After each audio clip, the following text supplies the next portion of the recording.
भारत की सबसे बड़ी एयरलाइंस यानी इंडिगो एयरलाइंस इन दिनों बड़ी समस्या से जूझ रही है।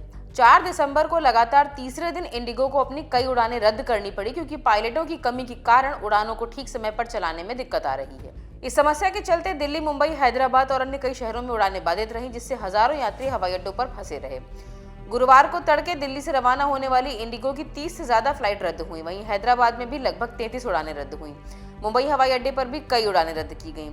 इससे पहले मंगलवार और बुधवार को भी देश के कई प्रमुख हवाई अड्डों पर कई उड़ानें काफी देर से रवाना हुई और कुछ रद्द भी हुई।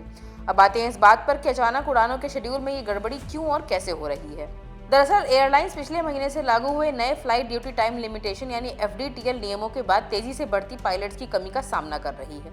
ये नए नियम क्रू के लिए अधिक मानवीय और आरामदायक रोस्टिंग सुनिश्चित करते हैं। भारत में डीजीसीए जैसी नियामक संस्था फ्लाइट ड्यूटी टाइम लिमिटेशन के मानक को लागू करती है, जिसके अंतर्गत अधिकतम उड़ान के घंटे, ड्यूटी अवधि और न्यूनतम आराम की आवश्यकताएं तय करके विमान चालक दल की थकान को रोकने के लिए बनाए गए नियम हैं। ये नियम सुनिश्चित करते हैं कि उड़ान चालक दल के सदस्यों को संचालन के दौरान सुरक्षा और दक्षता बनाए रखने के लिए पर्याप्त आराम मिले। मगर यही नियम इंडिगो पर भारी पड़ रहे हैं।